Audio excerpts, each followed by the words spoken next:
Dans cette vidéo, nous allons voir comment déterminer une limite de suite par opération, c'est-à-dire comment répondre à la question suivante, déterminer les limites des suites.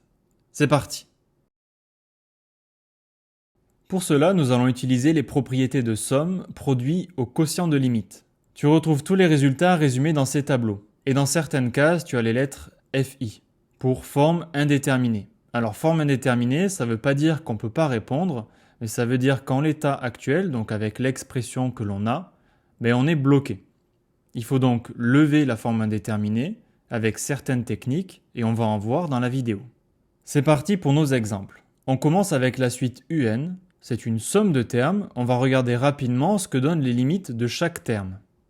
On commence avec 4n au carré, et n au carré, ça tend vers plus l'infini. Donc en multipliant par 4, ça ne change rien, la limite sera plus infini. Ensuite, on a 3n-1. Alors le moins 1 n'aura pas d'importance, et comme le coefficient devant n c'est 3, c'est-à-dire un nombre positif, 3n-1 va tendre vers plus l'infini. Du coup, pas de forme indéterminée pour cet exemple. On peut donc rédiger notre réponse. La limite lorsque n tend vers plus l'infini de 4n au carré donne plus l'infini. Celle de 3n-1 donne aussi plus l'infini. Donc, par somme des limites, la limite de un est égale à plus l'infini. Exemple suivant, la suite Vn. C'est un quotient, donc on va regarder rapidement ce que donne le numérateur et le dénominateur. Alors le numérateur c'est simple puisque c'est une constante. Ça ne dépend pas de n, donc sa limite, ça sera elle-même. Le dénominateur, on a n au carré plus 1, et cette quantité, elle va tendre vers plus l'infini.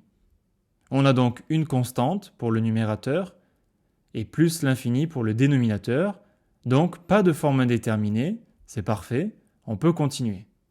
On rédige alors la limite pour le numérateur, celle pour le dénominateur, et par quotient, on a alors la limite lorsque n tend vers plus l'infini de Vn, qui est égal à 0. Troisième exemple, la suite Wn. C'est une somme, on va regarder ce qui se passe. N au carré, ça tend vers plus l'infini, et moins n va tendre vers moins l'infini à cause du coefficient moins 1 devant. On se retrouve donc avec plus l'infini, moins l'infini, et ça, c'est une forme indéterminée. Il va donc falloir l'éliminer pour continuer dans notre réponse. Et pour cela, la méthode lorsqu'on a infini moins infini, c'est de factoriser par le terme de plus haut degré. Et même si on n'a pas de facteur commun, pas grave, on va forcer la factorisation, c'est-à-dire qu'on va factoriser quand même. Ici, le terme de plus haut degré, c'est n au carré, donc on factorise par n au carré. Entre parenthèses, on retrouve les termes divisés par n au carré, étant donné que c'est notre facteur commun. Il ne reste plus qu'à simplifier, et on obtient n au carré, facteur de 1 moins 1 sur n au carré. Alors tu vas me dire, j'ai pas vraiment l'impression qu'on ait arrangé notre situation, la suite elle est quand même plus compliquée qu'au début. Mais attends de voir ce que donnent les limites. Maintenant on a un produit, on va regarder ce que donne chaque facteur. N au carré, lui, il tend vers plus l'infini. Et à l'intérieur des parenthèses, 1 il ne bouge pas, et 1 sur n au carré tend vers 0. Donc le tout tend vers 1. Et du coup ce n'est plus une forme indéterminée. On peut donc alors rédiger nos limites, celle de n au carré, puis celle de 1 moins 1 sur n au carré, et par produit, on obtient la limite, lorsque n tend vers plus l'infini, de Wn, qui est égal à plus l'infini. Allez, plus qu'une et c'est terminé, la suite xn. C'est un quotient, on va regarder ce que donne le numérateur et le dénominateur. Pour le numérateur, ça va tendre vers moins l'infini à cause du coefficient moins 5, qui est négatif. Au dénominateur, 4n plus 2, ça va tendre vers plus l'infini. Ce qui veut dire qu'on a encore une forme indéterminée. Cette fois-ci, c'est infini sur infini. La bonne nouvelle, c'est que la méthode, c'est la même. On va factoriser, forcer s'il le faut, par le terme de plus haut degré, le numérateur, et faire pareil pour le dénominateur. Au numérateur, on factorise donc par moins 5 fois n au cube, et pour le dénominateur par 4n.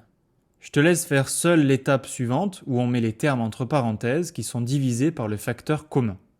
On passe à l'étape qui vient juste après.